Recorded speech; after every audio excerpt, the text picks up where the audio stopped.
നമസ്കാരം. പ്രിയപ്പെട്ട അധ്യാപക സുഹൃത്തുക്കൾക്ക് എൻട്രയുടെ ടീച്ചിങ് യൂട്യൂബ് ചാനലിലേക്ക് സ്വാഗതം. നമ്മുടെ കേറ്ററ്റ് പരീക്ഷ ഏപ്രിൽ 2024 നോട്ടിഫിക്കേഷൻ വന്നു. ഏപ്രിൽ 17 മുതൽ നമുക്ക് ഓൺലൈനായിട്ട് അപേക്ഷ സമർപ്പിക്കാവുന്നതുമാണ്. KTET.Kerala.gov.in എന്ന് പറയുന്ന സൈറ്റ് വഴി നമുക്ക് ഓൺലൈനായിട്ടാണ് അപേക്ഷ സമർപ്പിക്കേണ്ടത്. അപ്പോൾ ഇന്ന്, അതായത് ഏപ്രിൽ 17 മുതൽ നമുക്ക് വിൻഡോ ഓപ്പൺ ആയിട്ടുണ്ട്. അപ്പോൾ വിൻഡോയിലേക്ക് നമ്മൾ കയറുമ്പോൾ വെബ്സൈറ്റിൻ്റെ ഫസ്റ്റ് പേജ് എന്ന് പറയുന്നത് ഈ രീതിയിലാണ് നമുക്ക് കാണാൻ കഴിയുന്നത്. ഇതിൻ്റെ ഏറ്റവും താഴോട്ട് പോകുമ്പോൾ നമുക്ക് സ്ക്രോൾ ചെയ്ത് പോകുമ്പോൾ കേറ്ററ്റ് ഏപ്രിൽ 2024 രജിസ്ട്രേഷൻ സ്റ്റാർട്ടഡ് എന്ന് പറയുന്നത് കാണിക്കുന്നുണ്ട്. അപ്പം രജിസ്ട്രേഷൻ ചെയ്യേണ്ട രീതി, അവിടെ ഒരുപാട് ഉദ്യോഗാർത്ഥികൾ തെറ്റുകൾ വരുത്തുന്നുണ്ട്.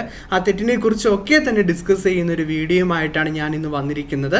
അപ്പോൾ നമുക്ക് വീഡിയോയിലേക്ക് എല്ലാവർക്കും കിടക്കാം. എൻ്റെ ടീച്ചിങ് യൂട്യൂബ് ചാനൽ നിങ്ങൾ ആദ്യമായിട്ടാണ് കാണുന്നതെങ്കിൽ സബ്സ്ക്രൈബ് ചെയ്യുക. അതുപോലെ എൻട്രിയിൽ കേറ്ററ്റ് യോദ്ധ കോഴ്സ് സ്റ്റാർട്ട് ചെയ്തിട്ടുണ്ട്. 60 ദിവസത്തെ സിസ്റ്റമാറ്റിക് സ്റ്റഡി പ്ലാനോടുകൂടി നിങ്ങൾക്ക് കേറ്ററ്റ് നേടിയെടുക്കാവുന്നതുമാണ്. സ്വാഭാവികമായിട്ടും നിങ്ങൾക്ക് ഇവിടെ തന്നെ കാണാൻ കഴിയുന്നുണ്ട് കേറ്ററ്റ് ഏപ്രിൽ 2024 രജിസ്ട്രേഷൻ ഹിയർ നോട്ടിഫിക്കേഷൻ. രണ്ടെണ്ണം നമുക്ക് കാണാൻ. നോട്ടിഫിക്കേഷൻ എന്താണെന്നുള്ളത് വായിച്ചിട്ടില്ലാത്തവർക്ക് വായിക്കാം. ഞാനിവിടെ രജിസ്ട്രേഷൻ ഹിയർ എന്ന് പറയുന്നതാണ് ക്ലിക്ക് ചെയ്യുന്നത്. ക്ലിക്ക് ചെയ്യുന്ന സമയത്ത് നമുക്ക് ഓൺലൈൻ രജിസ്ട്രേഷൻ്റെ വിൻഡോയിലെ ഫസ്റ്റ് പേജിലേക്കാണ് നമ്മൾ കടക്കുന്നത്. ഇവിടെ നമുക്ക് എക്സാം ഡേറ്റിനെ കുറിച്ചും ഓൺലൈൻ ആപ്ലിക്കേഷൻ അപേക്ഷിക്കേണ്ട ഡേറ്റിനെ കുറിച്ചാണ് ആദ്യം പറയുന്നത്. 17/4/2024 മുതൽ 26/4/2024 വരെ നമുക്ക് ഓൺലൈനായിട്ട് അപേക്ഷ സമർപ്പിക്കാവുന്നതാണ്. അതുപോലെ തന്നെ പ്രിൻ്റ് ഔട്ട് എടുക്കാൻ നമുക്ക് കഴിയുന്ന, ഫൈനൽ പ്രിൻ്റ് ഔട്ട് എടുക്കാൻ തരുന്ന അവസാന തീയതി എന്ന് പറയുന്നത് 26/4/2024 ആണ്. ഡൗൺലോഡ് അഡ്മിറ്റിംഗ് കാർഡ്, നമുക്ക് അഡ്മിറ്റ് കാർഡ് ലഭിക്കുന്നത് 3/6/2024 മുതലാണ് അഡ്മിഷൻ കാർഡ് നമുക്ക് ലഭിക്കുന്നത്. എക്സാമിനേഷൻ 22/6/2024, ജൂൺ 22-ാം തീയതിയും ജൂൺ 23-ാം തീയതിയുമാണ്. 22-ാം തീയതി രാവിലത്തെ സെഷനിലാണ് കേറ്ററ്റ് 1 നടക്കുന്നത്. കേറ്ററ്റ് 2 നടക്കുന്നത് 22-ാം തീയതി ഉച്ചയ്ക്ക് ശേഷത്തെ സെഷനുമാണ്. അതുപോലെ കേറ്ററ്റ് 3 നടക്കുന്നത് നമുക്ക് ശനിയാഴ്ചയാണ് നടക്കുന്നത്. 23-ാം തീയതി ശനിയാഴ്ചയാണ്, ജൂൺ മാസം. അന്ന് ഉച്ചയ്ക്ക് ശേഷം, ശനിയാഴ്ച ഉച്ചയ്ക്ക് ശേഷമാണ് കേറ്ററ്റ് 4ൻ്റെ എക്സാം നടക്കുന്നത്. ഇനി ഓൺലൈൻ അപേക്ഷ സമർപ്പിക്കുന്ന വിൻഡോയിലേക്ക് നമ്മൾ പ്രവേശിക്കുന്നു. ഇവിടെ നമ്മൾ ന്യൂ രജിസ്ട്രേഷൻ ആണെങ്കിൽ അവിടെ നമ്മൾ ക്ലിക്ക് ചെയ്യുന്നു. അതല്ല കാൻഡിഡേറ്റ്സ് ലോഗിൻ, കഴിഞ്ഞ തവണ നിങ്ങൾ രജിസ്ട്രേഷൻ ചെയ്തിട്ടുണ്ട്, ആ കാൻഡിഡേറ്റ് ലോഗിനും മറ്റു കാര്യങ്ങളൊക്കെ അറിയാമെന്നുണ്ടെങ്കിൽ നിങ്ങൾക്ക് കാൻഡിഡേറ്റ് ലോഗിൻ കൊടുത്ത് പാസ്വേഡ് മറ്റു കാര്യങ്ങളും കൊടുത്ത് റിന്യൂ ചെയ്യാവുന്നതുമാണ്. ഞാനിവിടെ ന്യൂ രജിസ്ട്രേഷനാണ് സെലക്ട് ചെയ്യുന്നത്. ന്യൂ രജിസ്ട്രേഷൻ സെലക്ട് ചെയ്യുന്ന സമയത്ത് നമ്മൾ ആ ഒരു വിൻഡോയിലേക്കാണ് കടക്കാൻ പോകുന്നത്. ഇവിടെ ആദ്യം നമ്മോട് ചോദിക്കുന്ന ഇൻസ്ട്രക്ഷൻ 3 കാര്യങ്ങളാണ് പറഞ്ഞിരിക്കുന്നത്. ഒന്ന് നമ്മുടെ ഇൻസ്ട്രക്ഷൻ, അത് നോട്ടിഫിക്കേഷൻ ഇൻസ്ട്രക്ഷൻ വളരെ നല്ല രീതിയിൽ വായിച്ച് മനസ്സിലാക്കാൻ പറഞ്ഞിട്ടുണ്ട്.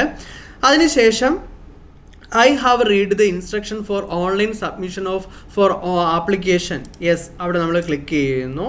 I have read notification throughly, അത് ക്ലിക്ക് ചെയ്യുന്നു. ഇനി നമുക്കിവിടെ ആവശ്യമായിട്ടുള്ളൊരു കാര്യം എന്ന് പറയുന്നത് സോഫ്റ്റ് കോപ്പി ഓഫ് ഫോട്ടോഗ്രാഫ്. നമ്മുടെ ഫോട്ടോഗ്രാഫ് നമ്മളിവിടെ കൊടുക്കണം. നമ്മൾ ഓൺലൈനായിട്ട് അപേക്ഷിക്കാൻ ആദ്യം നമ്മൾ പോകുമ്പോൾ നമ്മൾ ചെയ്യേണ്ടത്, നമുക്ക് ഓൺലൈനായിട്ട് അപേക്ഷിക്കുന്നതിന് വേണ്ടി നമുക്ക് ഫോട്ടോ ആവശ്യമാണ്. ഫോട്ടോയുടെ സൈസ് വളരെ പ്രധാനപ്പെട്ടതാണ്. JPG ഫോർമാറ്റിലെ ഫോട്ടോയാണ് നമുക്ക് വേണ്ടത്. 150x200 പിക്സൽ അല്ലെങ്കിൽ സൈസ് ബിറ്റ്വീൻ 20 KB-ക്കും 30 KB-ക്കും ഇടയിലുള്ള ഫോട്ടോയാണ് നമുക്ക് വേണ്ടത്. ഓർക്കുക, 20 KB 30 KB നമുക്ക് എന്താണ് സ്റ്റുഡിയോയിൽ പറഞ്ഞോ അല്ലെങ്കിൽ ഓൺലൈൻ സെൻറ്റർ ഉണ്ടല്ലോ, കഫേയുടെ ഒക്കെ അവിടെയൊക്കെ പറഞ്ഞ് ഈ ഒരു ഫോർമാറ്റിൽ നിങ്ങൾക്ക് ഫോട്ടോ മാറ്റിയെടുക്കാവുന്നതാണ്. മാറ്റിയെടുത്ത് നിങ്ങളുടെ മെയിലിലേക്ക് കൊണ്ടുവന്നിട്ട് ഡൗൺലോഡ് ചെയ്ത് നിങ്ങൾക്ക് സ്വന്തമായിട്ടാണ് അപേക്ഷ സമർപ്പിക്കുന്നതെങ്കിൽ സ്വന്തമായിട്ട് അപേക്ഷ സമർപ്പിക്കാവുന്നതുമാണ്. ഇവിടെ നമ്മൾ അതും ക്ലിക്ക് ചെയ്യുന്നു. Click here to new registration എന്ന് പറയുന്നത് ഞാൻ ക്ലിക്ക് ചെയ്യുകയാണ്. ഞാൻ ഈ ഒരു ഫോർമാറ്റിൽ ഫോട്ടോ എല്ലാം തന്നെ നേരത്തെ സേവ് ചെയ്ത് എൻ്റെ ലാപ്ടോപ്പിൽ ഞാൻ സൂക്ഷിച്ചിട്ടുണ്ട്. ആദ്യത്തെ ക്വസ്റ്റ്യൻ നമ്മോട് ചോദിക്കുന്നത് whether employed as A teacher എന്നാണ് ചോദിക്കുന്നത്. Yes or no? നോ, സ്വാഭാവികമായിട്ട് നമ്മൾ ടീച്ചറല്ലേ. ഇപ്പോൾ ഏത് സ്കൂളിലൊക്കെ വർക്ക് ചെയ്യുന്നവരാണെങ്കിൽ അതുമായി ബന്ധപ്പെട്ടുള്ള അങ്ങനെ വർക്ക് ചെയ്യുന്നവർക്ക് വേണ്ടിയാണ് അത് ചോദിച്ചിരിക്കുന്നത്. അപ്പോൾ ഡെയിലി ബേസ് അധ്യാപകർ, ഇപ്പോൾ CBSE സ്കൂളിൽ വർക്ക് ചെയ്യുന്നവരും അവിടെ യെസ് ഒന്നും ചാടിക്കയറി കൊടുക്കേണ്ട കാര്യമില്ല. എയ്ഡഡ് സ്കൂളുകാർക്കാണ് അത് ഉദ്ദേശിച്ചിരിക്കുന്നത്, നമ്മൾ നോയാണ് കൊടുക്കുന്നത്. ഇനി നമ്മൾ ചോദിച്ചിരുന്നത് select the categories for registration. ഏതൊക്കെ കാറ്റഗറിയിലാണ് നിങ്ങൾ രജിസ്ട്രേഷൻ നടത്തുന്നത്? പറയുന്നത് കാറ്റഗറി 1 എന്ന് പറയുന്നത് LP സെഷന് വേണ്ടിയുള്ളതാണ്. കാറ്റഗറി 2 എന്ന് പറയുന്നത് UP സെഷന് വേണ്ടിയുള്ളതുമാണ്. കാറ്റഗറി 3 എന്ന് പറയുന്നത് HS സെഷനുമാണ്. കാറ്റഗറി 4 എന്ന് പറയുന്നത് ലാംഗ്വേജ് ടീച്ചേഴ്സിനുള്ളതാണ്. ഇതിൽ ആദ്യം നമ്മൾ സെലക്ട് ചെയ്യുന്നത് കാറ്റഗറി 1 ഫോർ LP സെഷന് വേണ്ടിയുള്ളതാണ് ഞാൻ സെലക്ട് ചെയ്തിരിക്കുന്നത്. ഇവിടെ നമ്മൾ സെലക്ട് ചെയ്യുന്ന സമയത്ത് പ്രധാനമായിട്ടും മീഡിയം ഓഫ് ഇൻസ്ട്രക്ഷൻ ശ്രദ്ധിച്ച് കേൾക്കുക. LP സെഷന് വേണ്ടിയുള്ള കാറ്റഗറി 1 ആണ് ഞാൻ ആദ്യം പറയുന്നത്. അത് കഴിഞ്ഞിട്ട് കാറ്റഗറി 2 കാറ്റഗറി 3 ഒക്കെ നിങ്ങൾക്ക് പറഞ്ഞു തരും. Medium of instruction language first നമ്മോട് ചോദിച്ചിട്ടുണ്ട് കാറ്റഗറി 1-ന്. അവിടെ മലയാളം, തമിഴ്, കന്നഡ ഏതാണ് നമ്മുടെ മീഡിയം ഓഫ് ഇൻസ്ട്രക്ഷൻ ലാംഗ്വേജ് 1 നമ്മൾ സെലക്ട് ചെയ്യുന്നത്? മലയാളമാണ്. സോ നമ്മൾ സെലക്ട് ചെയ്യേണ്ടത്. അതല്ല, നിങ്ങൾ തമിഴാണെങ്കിൽ തമിഴ് സെലക്ട് ചെയ്യാം, കന്നഡയാണെങ്കിൽ കന്നഡ സെലക്ട് ചെയ്യാം. ഞാനിവിടെ മലയാളമാണ് സെലക്ട് ചെയ്യുന്നത്. എലമെൻറ്റ്സ് ഓഫ് ലാംഗ്വേജ് സെക്കൻഡ് ആയിട്ട് നിങ്ങൾക്ക് സെലക്ട് ചെയ്യാവുന്നത് ചോദിക്കുന്നുണ്ട്. 2 എണ്ണമാണ് ഇവിടെ നൽകിയിട്ടുള്ളത്. ഇംഗ്ലീഷും അറബിക്കുമാണ് നമുക്ക് സെലക്ട് ചെയ്യാൻ കഴിയുന്നത്. ഞാനിവിടെ ഇംഗ്ലീഷാണ് സെലക്ട് ചെയ്യുന്നത്. മിനിമം ക്വാളിഫിക്കേഷൻ ചോദിച്ചിട്ടുണ്ട്. നമ്മുടെ കാറ്റഗറി 1 ആയതുകൊണ്ട് തന്നെ ഹയർ സെക്കൻഡറി +2-ന് 45% കുറയാതെ മാർക്കും TTC അല്ലെങ്കിൽ DED DLD ഉണ്ടോ എന്ന് പറഞ്ഞ് അതാണെങ്കിൽ അത് ക്ലിക്ക് ചെയ്യാം. അതല്ല +2-ന് 45% കുറയാത്ത മാർക്കും ഡിപ്ലോമ ഇൻ എലമെൻ്ററി എഡ്യൂക്കേഷൻ ആണെങ്കിൽ അത് ക്ലിക്ക് ചെയ്യാം. ഇനി +2-ന് 50% കുറയാത്ത മാർക്കും 4 വർഷത്തെ ബാച്ചിലർ ഓഫ് എലമെൻ്ററി എഡ്യൂക്കേഷൻ ആണ് നിങ്ങൾ പഠിച്ചിട്ടുണ്ടെങ്കിൽ അത് ക്ലിക്ക് ചെയ്യാം. ഇനി അടുത്ത +2-ന് 50% കുറയാത്ത മാർക്കും 2 വർഷത്തെ diploma in education special education ആണ് പഠിച്ചിട്ടുണ്ടെങ്കിൽ അത്. ഇനി ഫൈനൽ ഇയർ DED DLD ഉദ്യോഗാർത്ഥികൾക്കും അപേക്ഷിക്കാവുന്നതാണ്. ലാസ്റ്റ് സെമസ്റ്റർ പഠിക്കുന്നവർക്കേ പറ്റത്തുള്ളൂ കേട്ടോ. അതായത് ബാക്കി 3 സെം അല്ലെങ്കിൽ തൊട്ട് മുന്നത്തെ സെമ്മ് വരെയുള്ള റിസൾട്ട് വന്നവർക്ക് അപേക്ഷിക്കാം. ലാസ്റ്റ് സെമ്മിന് പഠിച്ചുകൊണ്ടിരിക്കുന്ന BTech ഗ്രാജുവേറ്റ് ആണോ എന്ന് ചോദിക്കുന്നുണ്ട്. അതൊരു ഇക്വാലൻ്റ് ക്വാളിഫിക്കേഷൻ ആണെങ്കിൽ അത് കൊടുക്കുക. SSLC TTC ക്വാളിഫൈഡ് 2012-ന് മുമ്പ് TTC ക്വാളിഫൈഡ് ആണെങ്കിൽ അത് കൊടുക്കാം. ഞാനിവിടെ ആദ്യത്തെ ഓപ്ഷനാണ് ഞാൻ സെലക്ട് ചെയ്തത്. സ്വാഭാവികമായിട്ട് +2-ൻ്റെ രജിസ്റ്റർ നമ്പർ ചോദിക്കുന്നുണ്ട്. ഞാൻ +2 രജിസ്റ്റർ നമ്പർ കൊടുക്കുന്നുണ്ട്. +2 എന്ന് പറയുന്നത് യൂണിവേഴ്സിറ്റി ആണ്, HSC ആണ് നടത്തുന്നത്, ബോർഡാണ്, അത് നമ്മൾ കൊടുക്കുന്നു. ഇനി അടുത്തത് സ്റ്റഡീഡ് ഇൻ ഇൻസ്റ്റിറ്റ്യൂഷൻ്റെ പേരാണ് നമ്മോട് ചോദിക്കുന്നത്. ഞാൻ അതും അവിടെ കൊടുക്കുന്നുണ്ട്. ഇയർ ഓഫ് പാസിങ് ചോദിക്കുന്നുണ്ട്. +2-ൻ്റെ പാസിങ് ഇപ്പോൾ +2-ന് എന്നാണ് പാസ് ചെയ്തത് എന്നുള്ള കാര്യമാണ് ചോദിക്കുന്നത്. 2010 എന്ന് ഞാൻ കൊടുക്കുന്നുണ്ട്. +2-ന് എനിക്ക് കിട്ടിയ മാർക്ക് നമുക്ക് വേണമെങ്കിൽ അതിൻ്റെ പെർസെൻറ്റേജ് അവിടെ നമുക്ക് കൊടുക്കാം. പക്ഷെ അത് ആക്റ്റീവ് അല്ല കേട്ടോ. ആ കോളം കൊടുത്തില്ല എന്ന് വിചാരിച്ച് പ്രശ്നമൊന്നുമില്ല. ആ ഒരു കോളം ആക്റ്റീവ് അല്ല എന്നൊരു കാര്യം നിങ്ങൾ നോട്ട് ചെയ്യുക. ഇനി ഞാൻ DLD-നോട്ടൊക്കെയാണ് പോകുന്നത്. അവിടുത്തെ രജിസ്റ്റർ നമ്പർ തെറ്റിക്കാതെ കൊടുക്കുക. ഈ രജിസ്റ്റർ നമ്പർ വളരെ പ്രധാനപ്പെട്ടതാണ്. കാരണം നമുക്ക് നോട്ടിഫിക്കേഷൻ, അതായത് നമ്മുടെ വിജയിച്ചതിന് ശേഷം പ്രൂഫ് റീഡ് ഇത്, അതായത് നമ്മുടെ സർട്ടിഫിക്കറ്റ് വെരിഫിക്കേഷൻ സമയത്ത് ഇത് വെച്ചാണ് അവർ നോക്കുന്നത്. അതുകൊണ്ട് ഒരു കാരണവശാലും തെറ്റിക്കരുത്. സ്റ്റഡീഡ് ഇൻസ്റ്റിറ്റ്യൂഷൻ എവിടെയാണോ അത് കൊടുക്കുക. ഇയർ ഓഫ് പാസിങ് നമുക്ക് തെറ്റിക്കാതെ കൊടുക്കേണ്ടതാണ്.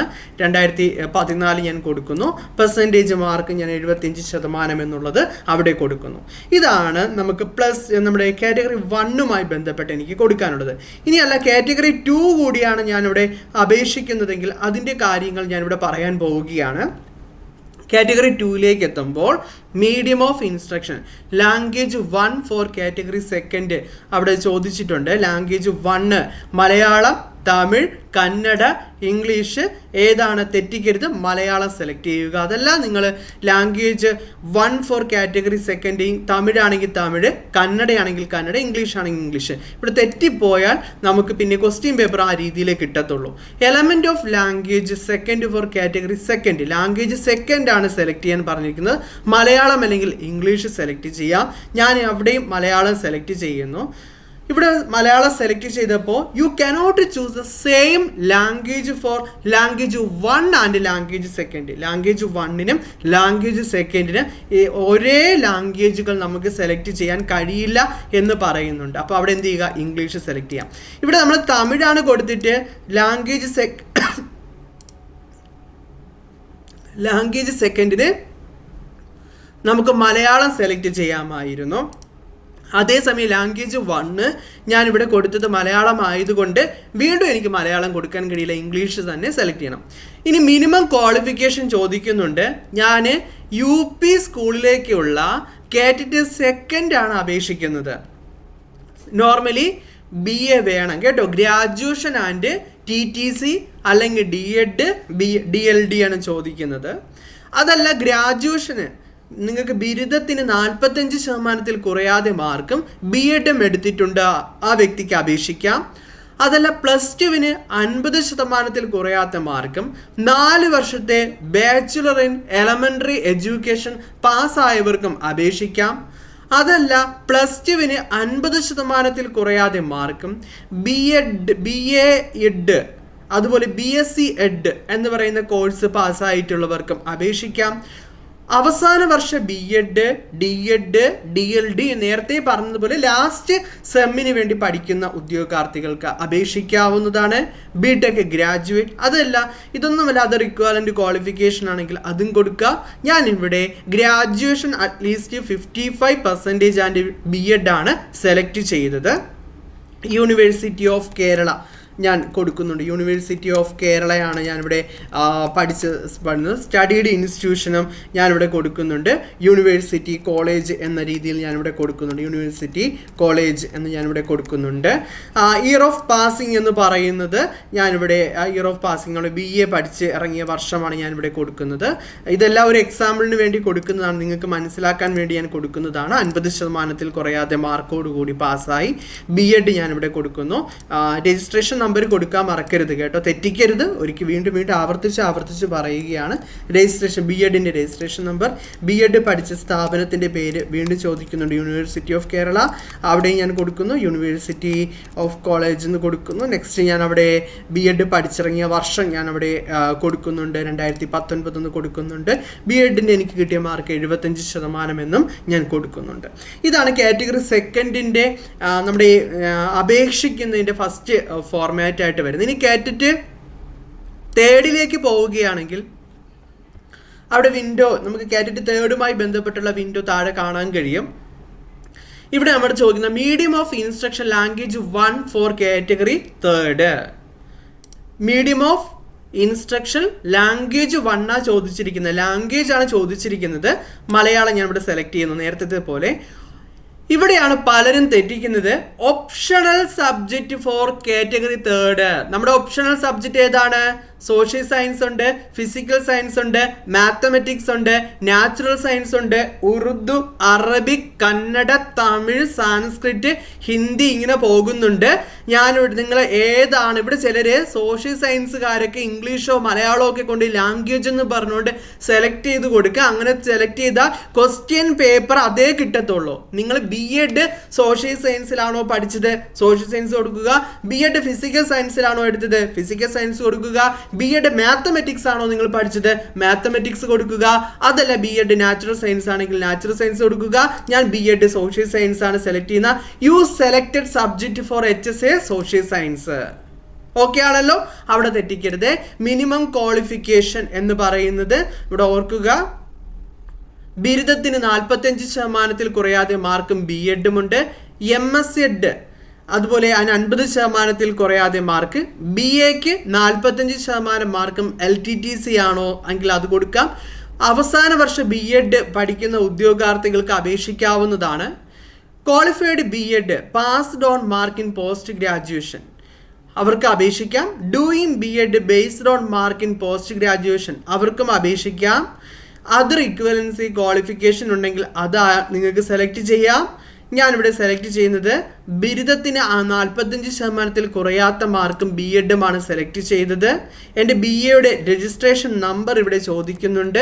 തെറ്റാതെ ഞാൻ കൊടുക്കുന്നു. ഏത് യൂണിവേഴ്സിറ്റിയിലാണോ പഠിച്ചത് അത് ഞാനിവിടെ തെറ്റിക്കാതെ കൊടുക്കുന്നുണ്ട്.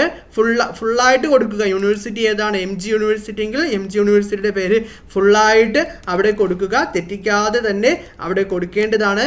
ഓൺലൈൻ സെൻറ്ററിലേക്ക് നിങ്ങൾ സ്വന്തമായിട്ടാണ് പോകുന്നതെങ്കിൽ നിങ്ങൾ ഓൺലൈൻ സെൻറ്ററിൽ നിങ്ങൾ പോയിരുന്ന് അവരെ കൊണ്ടാണ് ചെയ്യിപ്പിക്കുന്നതെങ്കിൽ നിങ്ങൾ കൂടി ഒന്ന് വിഷ്വലൈസേഷൻ നോക്കുക അവർ ചെയ്യുന്നത് ശരിയാണോ എന്ന്. കാരണം നമുക്ക് ക്വസ്റ്റ്യൻ പേപ്പർ വരെ മാറിപ്പോകും മലയാളമൊക്കെ കൊടുത്തു കഴിഞ്ഞാൽ. അതാണ് ഞാൻ പറയുന്നതൊക്കെ ഇവിടുത്തെ കാര്യം. സ്റ്റഡീഡ് ഇൻസ്റ്റിറ്റ്യൂഷൻ എവിടെയാണോ അത് തെറ്റിക്കാതെ കൊടുക്കുക. യൂണിവേഴ്സിറ്റി കോളേജ് എന്ന് ഞാനിവിടെ കൊടുക്കുന്നുണ്ട്. നെക്സ്റ്റ് അടുത്തത് ഇയർ ഓഫ് പാസിങ്ങിനെ കുറിച്ച് ചോദിക്കുന്നുണ്ട്. 2010 കൊടുക്കുന്നുണ്ട്. പെർസെൻറ്റേജ് ഓഫ് മാർക്ക് അവിടെ നമുക്ക് അവൈലബിൾ അല്ല, കൊടുക്കേണ്ട കാര്യമില്ല. നെക്സ്റ്റ് BEdൻ്റെ രജിസ്ട്രേഷൻ നമ്പർ നമ്മോട് ഇവിടെ ചോദിച്ചിട്ടുണ്ട്, അത് നമ്മൾ തെറ്റിക്കാതെ കൊടുക്കുന്നുണ്ട്. അതും ഞാൻ പഠിച്ചത് യൂണിവേഴ്സിറ്റി ഓഫ് കേരള ആണെങ്കിൽ അത് കൊടുക്കുന്നു, യൂണിവേഴ്സിറ്റി കോളേജ് ആണെങ്കിൽ അതും ഞാനിവിടെ കൊടുക്കുന്നുണ്ട്. ഇയർ ഓഫ് പാസിങ് തെറ്റിക്കാതെ കൊടുക്കുന്നുണ്ട്. 2017-18 എന്നൊരു വർഷം ഇങ്ങനെ എടുക്കുന്നു. 75% മാർക്കാണ്. ഇത് അത്രയുമാണ് നമ്മുടെ 3 കാറ്റഗറിയുമായി ബന്ധപ്പെടുത്തി പറഞ്ഞത്. ഇനി നമുക്ക് നോക്കേണ്ടത് കാറ്റഗറി 4ൻ്റെ രജിസ്ട്രേഷനുമായി ബന്ധപ്പെടുത്തിയുള്ള കാര്യങ്ങളിലേക്കാണ് നമുക്ക് പോകേണ്ടത്. ഇവിടെ medium of instruction language 1 for category 4 Malayalam select ചെയ്യുന്നു. Select for category 4. കാറ്റഗറി 4 ഏതാണ്? Arabic, drawing, Hindi, music, physical education, Sanskrit, sing, Urdu. ഇതിലേതാണോ അത് സെലക്ട് ചെയ്യാം. ഫിസിക്കൽ എഡ്യൂക്കേഷൻ ആണെങ്കിൽ ഫിസിക്കൽ എഡ്യൂക്കേഷൻ. മിനിമം ക്വാളിഫിക്കേഷൻ ഏതാണ്? SSLC equivalent passing the certificate exam. Physical education അതുമായി ബന്ധപ്പെട്ടുള്ള qualification നിങ്ങളുടെ ഏതാണോ ക്വാളിഫിക്കേഷൻ അത് കൊടുക്കാം. ഇതല്ല അറബിക് ആണെങ്കിൽ അതുമായി ബന്ധപ്പെട്ടുള്ള ക്വാളിഫിക്കേഷൻ ഇവിടെ വ്യത്യാസമുണ്ട്. നിങ്ങളുടെ ക്വാളിഫിക്കേഷൻ ഏതാണോ അത് ശ്രദ്ധാപൂർവം വായിച്ച് നോക്കിയിട്ട് വേണം അപേക്ഷിക്കുന്നത്. നേരത്തെ പറഞ്ഞതുപോലെ തന്നെ അതുമായി ബന്ധപ്പെടുത്തിയുള്ള കാര്യങ്ങളാണ് ഇവിടെ വരുന്നത്. ഡിഗ്രിക്ക് കിട്ടിയ മാർക്ക് അതല്ലെങ്കിൽ നമ്മുടെ ക്വാളിഫിക്കേഷൻ ബേസ് ചെയ്തത് മാറിക്കൊണ്ടിരിക്കും. ഓറിയന്റൽ ലേണിംഗ് എവിടെ നിന്നാണോ അതിൻ്റെ രജിസ്ട്രേഷൻ നമ്പർ മറ്റ് കാര്യങ്ങളും ഒക്കെ തന്നെയാണ് ഇവിടെ കൊടുക്കാൻ പറഞ്ഞിരിക്കുന്നത്. ഇതാണ് നമ്മുടെ കാറ്റഗറി 4മായി ബന്ധപ്പെടുത്തി നമുക്ക് പറയാനുള്ളത്. ഇനി നമ്മുടെ പേഴ്സണൽ ഡീറ്റെയിൽസ് നമ്മൾ കൊടുക്കുമ്പോൾ ശ്രദ്ധിക്കേണ്ട കാര്യങ്ങളെക്കുറിച്ചാണ് നമ്മൾ ഇനി നോക്കാൻ പോകുന്നത്. കാൻഡിഡേറ്റ് ഡീറ്റെയിൽസ് ആണ് നമ്മൾ ഫസ്റ്റ് നോക്കാൻ കാൻഡിഡേറ്റ് ബേസിക് ഡീറ്റെയിൽസിൽ നമ്മൾ എക്സാം സെൻറ്റർ എവിടെയാണ്, അതായത് ഇത് DO ഓഫീസ് ബേസ് ചെയ്താണ് ഒരു പറയുന്നത്. എഡ്യൂക്കേഷണൽ ഡിസ്ട്രിക്റ്റ് ആണ് പറഞ്ഞിരിക്കുന്നത്. ആലപ്പുഴ, ആലുവ, ആറ്റിങ്ങൽ. ട്രിവാൻഡ്രത്തൊക്കെ ഉള്ളവർക്ക് ആറ്റിങ്ങൽ, അതുപോലെ തന്നെ നെയ്യാറ്റിൻകര, ഇത് രണ്ടുമാണ് വരുന്നത്. അപ്പം നിങ്ങളുടെ താലൂക്ക് ഏത് DO ഓഫീസ് ആണെന്ന് നിങ്ങൾ മനസ്സിലാക്കുക. അതിനുശേഷം നിങ്ങൾ സെലക്ട് ചെയ്യുക. ഞാനിപ്പോൾ ആറ്റിങ്ങൽ സെലക്ട് ചെയ്തു. Name of candidate as in SSLC certificate, നിങ്ങളുടെ പേരെന്താണോ അത് കൊടുക്കുക. ജെൻഡർ നിങ്ങളിവിടെ തെറ്റിക്കാതെ കൊടുക്കുക. ഇനി നിങ്ങളുടെ ഡേറ്റ് ഓഫ് ബർത്ത് തെറ്റിക്കാതെ, SSLC ബുക്കിലെ ഡേറ്റ് ഓഫ് ബർത്ത് എന്താണോ അത് കൊടുക്കുക. അച്ഛൻ്റെ പേര് തെറ്റിക്കാതെ കൊടുക്കുക. റിലീജിയൻ അവിടെ തെറ്റിക്കാതെ കൊടുക്കുക. നമുക്ക് റിലീജിയൻ എല്ലാം സെലക്ട് ചെയ്യാവുന്ന ഓപ്ഷൻ ഉണ്ട്, അതൊക്കെ നോക്കി തെറ്റിക്കാതെ കൊടുക്കുക. ഇനിയിപ്പോൾ നിങ്ങൾക്ക് ജനറൽ കാൻഡിഡേറ്റ് ആണെങ്കിൽ ജനറൽ കൊടുക്കാം. OBC ആണെങ്കിൽ OBC നമുക്ക് സെലക്ട് ചെയ്യാം. ഇനി അടുത്ത OEC ആണെങ്കിൽ OEC സെലക്ട് ചെയ്യാം. അപ്പോൾ അവിടെ കാസ്റ്റിൻ്റെ കാര്യം അവിടെ ചോദിക്കുന്നുണ്ട്, അത് നിങ്ങൾ സ്പെസിഫിക് ചെയ്ത് SC ആണെങ്കിൽ SC, ST ആണെങ്കിൽ ST. അപ്പോൾ കാസ്റ്റിൻ്റെ ഡീറ്റെയിൽസ് കൂടി അവിടെ നിങ്ങൾ കൊടുത്തു പോകേണ്ടതാണ്. ഞാനിവിടെ കൊടുക്കുന്നില്ല കാസ്റ്റിൻ്റെ ഡീറ്റെയിൽസ്. ഫിസിക്കൽ സ്റ്റാറ്റസ് നോർമൽ ആണെങ്കിൽ normal, differently abled, visually impaired ആണോ ഡിഫറൻ്റ് ഏബിൾഡ് അതേഴ്സ് ആണെങ്കിൽ അത് കൊടുക്കാം. ഇവിടെ നമ്മുടെ പരീക്ഷ ഫീസ് ഇപ്പോൾ 1500 രൂപ കാണിക്കുന്നത് 3 കാറ്റഗറിനും കൂടിയാണ് ഞാനിവിടെ സെലക്ട് ചെയ്തിരിക്കുന്നത്. 1, 2 and 3 ഇത് 3 ഞാൻ സെലക്ട് ചെയ്തത് കൊണ്ടാണ് 1500 രൂപ ഇവിടെ കാണിച്ചത് കേട്ടോ. ഒന്നിനാണെങ്കിൽ 500 രൂപയാണ്. ഇനി ID പ്രൂഫ് ഏതാണോ നിങ്ങൾ പരീക്ഷ ഹാളിലേക്കും കൊണ്ടുപോകുമ്പോൾ ഈ ID പ്രൂഫ് ഒന്ന് കരുതിയിരിക്കണം. വോട്ടർ ID ആണോ, പാസ്പോർട്ട് ആണോ, ഡ്രൈവിംഗ് ലൈസൻസ് ആണോ, ആധാർ കാർഡാണോ. ഞാനിവിടെ വോട്ടർ ID ആണ് സെലക്ട് ചെയ്യുന്നത്. വോട്ടർ IDയിലെ നമ്പർ തെറ്റിക്കാതെ കൊടുക്കുക. ഇതെല്ലാം ഞാനൊരു നിങ്ങൾക്ക് മനസ്സിലാക്കാൻ വേണ്ടി ഒരു നമ്പർ കൊടുക്കുന്നതേ ഉള്ളൂ കേട്ടോ. ഇതൊക്കെ ശരിയായിട്ടുള്ള നമ്പരോ വിലാസങ്ങളോ ഒന്നും അല്ല എന്ന് നിങ്ങൾ അറിയിക്കുകയാണ്. ഇനി അടുത്തത് നമ്മൾ കൊടുക്കുന്ന SSLC SSLC പരീക്ഷയാണോ നിങ്ങൾ പഠിച്ചത്, അല്ലെങ്കിൽ 10ാം ക്ലാസ് എന്താണ്, SSLC ആണോ, THSLE ആണോ, CBSE ആണോ, ICSE ആണോ, അല്ലെങ്കിൽ മറ്റെന്തെങ്കിലും ആണെങ്കിൽ അത് സെലക്ട് ചെയ്യാം. ഇവിടെ ഒരു കാര്യം കൂടി ഞാൻ പറയാൻ വിട്ടുപോയിട്ടുണ്ട്. നോർമൽ ഫിസിക്കൽ സ്റ്റാറ്റസ് കഴിഞ്ഞിട്ട് നമ്മുടെ അഡ്രസ്സ് നമ്മളൊന്ന് ടൈപ്പ് ചെയ്ത് കൊടുക്കേണ്ടതായിട്ടുണ്ടായിരുന്നു. ഞാൻ അഡ്രസ്സ് ജസ്റ്റ് ഒന്ന് ടൈപ്പ് ചെയ്ത് കൊടുക്കുന്നുണ്ട്. നെക്സ്റ്റ് വിത്ത് പിൻകോഡ് ഉൾപ്പെടെ തന്നെ കൊടുക്കേണ്ടതാണ്. പിൻകോഡ് ഉൾപ്പെടെ തെറ്റിക്കാതെ നമ്മൾ അഡ്രസ്സ് കൊടുക്കുന്നുണ്ട്. അപ്പം അതൊന്ന് ഓർമ്മിക്കേണ്ട ഒരു കാര്യമാണ്. പിൻകോഡ് വിട്ട് കളയരുത്. ജസ്റ്റ് ആ പിൻകോഡ് മാത്രം നിങ്ങൾക്കൊന്ന് മനസ്സിലാക്കാൻ വേണ്ടി ഞാനിവിടെ കൊടുത്തു. ലാൻഡ് ഫോൺ നമ്പർ വേണമെങ്കിൽ നമുക്കിവിടെ കൊടുക്കാം. മൊബൈൽ നമ്പർ മസ്റ്റായിട്ട് നമുക്ക് കൊടുക്കാം. 773-604-91-11 എന്ന് പറയുന്ന ഫോൺ നമ്പർ നമ്മളിവിടെ കൊടുത്തിട്ടുണ്ട്. ഇമെയിൽ ഐ ഡി ഉണ്ട് എന്നുണ്ടെങ്കിൽ നിങ്ങൾക്ക് ഇമെയിൽ ഐ ഡി ഇവിടെ കൊടുക്കാവുന്നതാണ്. എക്സാമിനേഷൻ ഫീസ് ഇവിടെ നമ്മൾ ഓൾറെഡി ഓട്ടോമാറ്റിക്കലി വന്നിട്ടുണ്ട്. വോട്ടർ ഐ ഡി ആണ് ഞാൻ സെലക്ട് ചെയ്ത്. വോട്ടർ ഐ ഡി നമ്പർ SSLCക്ക് എന്താണോ പഠിച്ചത്, SSLC, THSL, CBSE നേരത്തെ പറഞ്ഞത് അത് സെലക്ട് ചെയ്യാം. SSLC equivalence first appear registration നമ്പറാണ് ചോദിച്ചിരിക്കുന്നത്. രജിസ്റ്റർ നമ്പർ അവിടെ കൊടുക്കുന്നു. പാസ്സായ വർഷം നമ്മോട് ചോദിക്കുന്നുണ്ട്. ഞാൻ പാസ്സായ വർഷം തെറ്റിപ്പോരെ, പാസ്സായ വർഷം അവിടെ കൊടുക്കുന്നുണ്ട്. അപ്ലോഡ് റീസെൻറ്റ് ഫോട്ടോ എന്ന് ചോദിക്കുന്നുണ്ട്. ഫോട്ടോ ഞാൻ ചൂസ് ചെയ്യുന്നു. ലാപ്പിൽ നിന്നാണ് ഞാൻ ചൂസ് ചെയ്യുന്നത്. ലാപ്പിൽ ഞാൻ ഡൗൺലോഡ് ചെയ്തിട്ടിട്ടുണ്ടായിരുന്നു നേരത്തെ തന്നെ. ഫോട്ടോ ഡൗൺലോഡ് ചെയ്തിട്ടുണ്ട്. ആ ഫോട്ടോ ഞാൻ സെലക്ട് ചെയ്യുന്നു. ഫോട്ടോ വന്നിട്ടുണ്ട്. ഫോട്ടോ ഇതേ രീതിയിൽ ഫോർമാറ്റിൽ വന്നിട്ടുണ്ട്. ഫോട്ടോയുടെ സൈസ് എപ്പോഴും 20-30 KB ഇടയിലായിരിക്കണം. JPG format 150-200 പിക്സലുമാണ്. ഈ വിവരങ്ങളെല്ലാം തന്നെ ഞാൻ സേവ് ചെയ്യാൻ കൊടുക്കുകയാണ്. ലോഡിംഗ് നടക്കുകയാണ്. ലോഡിംഗ് നടന്നതിന് ശേഷം സേവ് ആയിട്ട് നമുക്കിത് പ്രിവ്യൂ കാണാൻ കഴിയും കേട്ടോ. ആ പ്രിവ്യൂ കൂടി നമുക്ക് കാണാൻ കഴിയുന്നതാണ്. Yes, successfully saved. Check your preview page. ഞാൻ പ്രിവ്യൂ പേജ് ചെക്ക് ചെയ്യാൻ വേണ്ടി ഓക്കെ കൊടുത്തു. ഇവിടെ നമ്മുടെ പ്രിവ്യൂ പേജ് വന്നു. ഇതിൽ നിങ്ങൾ സ്വന്തമായിട്ടല്ല, നിങ്ങൾ കഫേയിൽ പോയിട്ടാണോ അക്ഷയയിൽ പോയിട്ടൊക്കെയാണ് രജിസ്ട്രേഷൻ ചെയ്യുന്നതെങ്കിൽ നിങ്ങൾ ഇത് പ്രിവ്യൂ ഒന്ന് വ്യക്തമായി വായിച്ചു നോക്കണം. രജിസ്ട്രേഷൻ നമ്പരൊക്കെ തെറ്റ് വന്നിട്ടുണ്ടെങ്കിൽ പണി കിട്ടും. കോളേജിൻ്റെ പേര്, നമ്മൾ കൊടുത്ത ലാംഗ്വേജ്, അതൊക്കെ ഒന്ന് നോക്കുക. ഇതൊക്കെ നിങ്ങൾ നോക്കിയതിന് ശേഷം എഡിറ്റ് യുവർ ആപ്ലിക്കേഷൻ എന്ന് പറയുന്ന ഒരു സംഭവമുണ്ട്. ഫൈനൽ സബ്മിഷനും പ്രൊസീഡ് ഫോർ പേയ്മെൻറ്റും ഉണ്ട് കേട്ടോ. ഇതെല്ലാം ശരിയാണെങ്കിൽ I hereby declare that the above statement is true എന്ന് കൊടുക്കുന്നു. Final submission and proceed for proceed it എന്ന് പറഞ്ഞ് ഞാൻ കൊടുക്കുന്നുണ്ട്. ഇനി നമ്മൾ പോകുന്നത് പേയ്മെൻറ്റ്. നമ്മൾ സ്വന്തമായിട്ടാണ് നമ്മൾ ചെയ്യുന്നതെങ്കിൽ, പേയ്മെൻറ്റ് അടയ്ക്കുന്നതെങ്കിൽ നമുക്ക് ഇവിടെ പേയ്മെൻറ്റ് സ്വന്തമായിട്ട് ചെയ്യാവുന്നതാണ്. ഇവിടെ നമ്മുടെ ഡീറ്റെയിൽസ് എല്ലാം വന്നിട്ടുണ്ട് കേട്ടോ. ഈ പേയ്മെൻറ്റായിട്ട് നമുക്കും സ്വന്തമായിട്ട് ചെയ്യാം. I accept above understanding condition for payment. നമ്മുടെ 3 കാറ്റഗറിക്കാണ്. 1500 രൂപയാണ്. ആപ്ലിക്കേഷൻ ID മറ്റ് കാര്യങ്ങളെല്ലാം വരും. Click here to proceed for payment എന്ന് പറയുന്ന ഓപ്ഷൻ ഇവിടെ ചോദിച്ചിട്ടുണ്ട്. Click here to proceed for payment. ആ ഓപ്ഷനെ കുറിച്ച് കൂടി ഞാൻ ജസ്റ്റ് ഒന്ന് പറഞ്ഞു തരാം. യെസ്, വന്നിട്ടുണ്ട്. Payment mode debit card, credit card. നിങ്ങളുടെ ഏതാണ്, നിങ്ങളുടെ കയ്യിൽ എല്ലാവരുടെ കയ്യിലും ക്രെഡിറ്റ് കാർഡ് ഉണ്ട്, ATM ഉണ്ട്. ATM റുപ്പേ ആണോ വിസയാണോ അത് നോക്കിയിട്ട് അതിൻ്റെ കാർഡ് നമ്പർ കൊടുക്കുക. കാർഡിൽ ആരുടെ പേരാണോ ആ പേര് വ്യക്തമായിട്ട് കൊടുക്കുക.